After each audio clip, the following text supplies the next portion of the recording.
Next up on our list, ladies and gentlemen, is let's do one that's a little bit of a meme. Let's talk about Tiger King Part 2.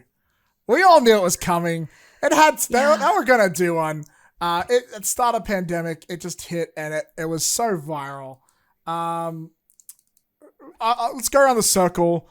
You know what? Can I assume we've all seen Tiger King Part 1? Yeah. Is that correct? Yeah. So let's just assume we all thought it was fucked up and crazy. What? I'm going to go to Adrienne. Tell me, what are your expectations of Tiger King Part 2? What did you think of this? Do we need a Part 2? I think exactly what you said. I thought season 1 was fucked up, and I would expect season 2 to be 50 times more fucked up, because generally, I don't think that they were expecting it to be that big. I don't think anyone thought it was going to catch fire like the way that it did. And Carole is loving it. She's soaking it up. She doesn't even give a shit of all of the things she's been accused of. She's lost weight. She's like smiling in every single shot. She is on Cameo. For like $20, you can pay her to send you a happy birthday message or something. And there's an Aussie comedian named Tom Armstrong. He paid her to say, I think it was like a shout out to his friend Joe. And it's like, tell him that he's a real killer or something like that. Like she basically got her to admit like that she killed her husband. But she didn't. I can't remember the exact video, but like she didn't know what she was saying. Basically, in Cameo, you can give them a script and they'll say whatever for like $50 or whatever. But yeah, she loves this. But you're right, she loves the celebrity status. But I think it also should be mentioned. We haven't really heard from Joe, but he clearly wanted to be a celebrity. Like this wasn't the first. This is like the third or fourth documentary on him. It seems like, I don't know if they're going to have an interview with him, like visually, but they've at least got some phone recordings of him. So I can't wait to hear that. They're all lapping it up, this newfound insane level of fame and money.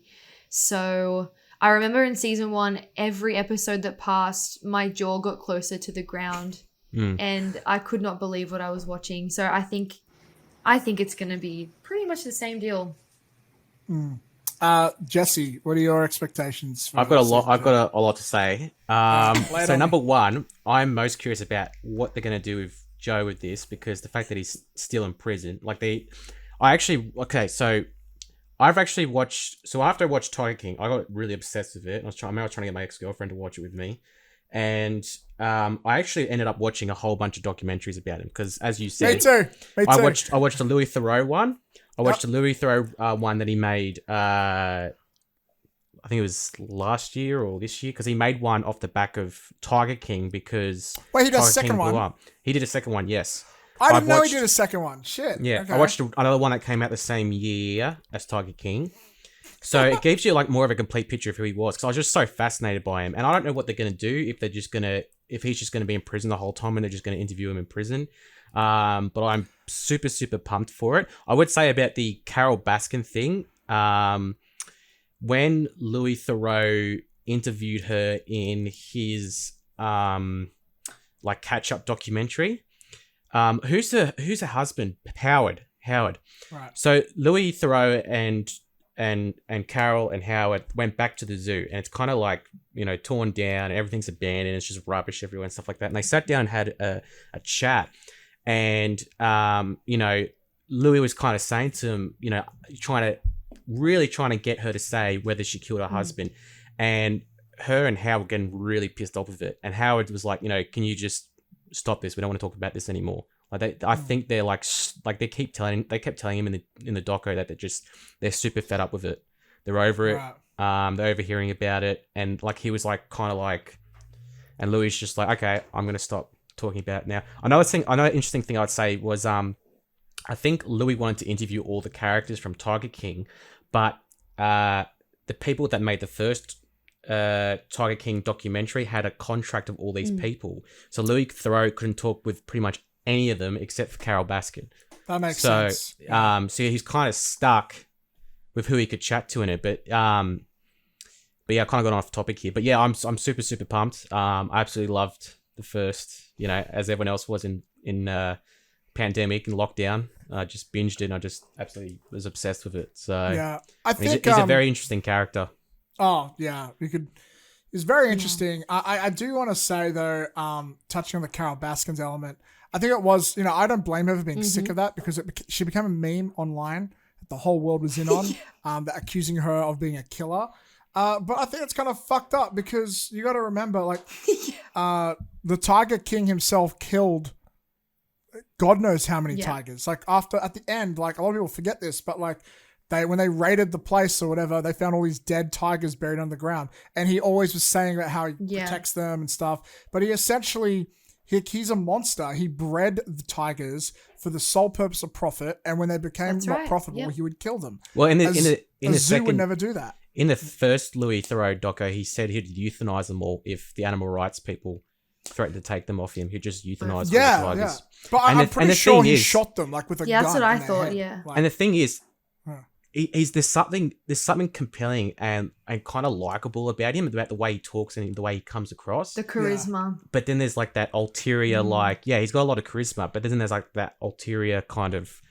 And that's the thing. Carole doesn't have that star power element. Like, hey there, cats and kids. She's your mum. Like, nobody wants to watch their mum on TV, you know? So, like, I understand how it's easy to take his side and gang up, but, like, you gotta remember, this dude's a meth head. Yeah. Like, Is he, though? Yeah, there's a reason why half of them don't have teeth. I thought his husbands were meth heads. You don't date a meth head and not do meth, one? Jesse. It's a destructive drug. It destroys. Yeah. Like, you know, okay, you can take it, from my understanding, you can take it a little bit and you could be fine and maybe even get away with it. People won't even know. But like, once you get to that point, like, it is a lifestyle choice. You either leave, you exit the relationship, or you join in on those like terrible habits. He just came across to me as like a massive hick. Like, he didn't come across to me as like a druggo. Yeah. So you are nah. He's a lot of the time he's on something. I don't know if it's meth, but he's on. My girlfriend is really good at calling this stuff out, and she'd be like, oh yeah, he's on something. He's on something. He's down pills. He's on something. And like, we're watching it, she would do that. Like, he's fucked. I'm like, what do you mean? He's just like an eccentric, happy-go-lucky guy. It's like, yeah, because he probably snorted a line before they started recording. So, oh yeah, that makes sense. Like, don't get me wrong, he's an eccentric person still, and he's flamboyant, and he's really, you know, entertaining, but he's also fucked up. He's in jail for a reason. Like, he did go to jail on accident. Like, he did some fucked up shit. Well, the hitman's saying now that it was like never a thing. Like, the guy that Joe Exotic allegedly paid to kill Carole recently came out in a confession and said, oh, you know, the whole thing's made up or something along those lines. Like, he said something like it wasn't like actually, I don't know, something rather where he just confessed. And he does talk a lot of shit. So like, maybe he was just talking shit. Like, maybe he didn't actually do stuff, but I think he is a dangerous person in some element. I think he's friendly if you're an attendee there and you give him money, like, he's going to be nice to you because he's a nice, you know, he loves his business and he loves that. But I think well, even when I saw his YouTube channel, because if you've seen his YouTube channel, he's been doing programs on his YouTube channel, like these shows that he shot inside his house or whatever it is, like on the thing on the property on the farm. He's been shooting shows for years and years and years, and you watch that and he's very,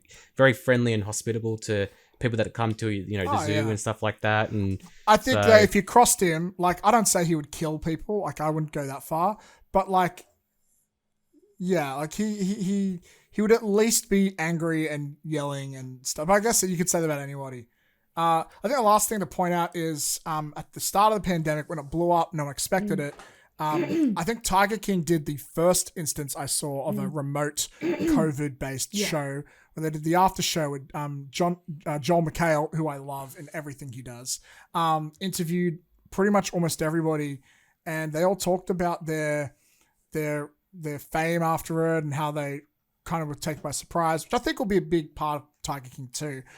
But I think it's also worth mentioning, they, like, when he said to all of them, like, what do you think of Joe? They all threw him under the bus. They're all like, fuck Joe. Like, he's shit. He didn't pay us. He treated us like crap. Like, no one, even his lovers were like, yeah, he you know, Mm. like He was a they piece of shit. yeah, they wouldn't throw him as far as the others, but look, I think he is the bad guy, but look, we love the Joker for the same reasons. Yes. He's still entertaining, he's still great, and you know, maybe he's not as bad as he seems, I think, but I think the thing that annoyed me most about Tiger King is how everybody said he's the main character, so he's the good one, and it's like, is he though? Like, I love Dexter the show, but I wouldn't have a drink at a bar with Dexter. No. He'd probably stab me in the neck. I mean, no, Are he you would. bad, though? No, actually, no. I'm a real You're not good a serial guy, I killer, swear. so Yeah, Joe no, but sometimes I would. leave the toilet. But Joe would. But sometimes I leave the toilet seat up. So you know, what's his ethical? You know, I don't know how he judges that shit. Look, let's move on. Fucking hell.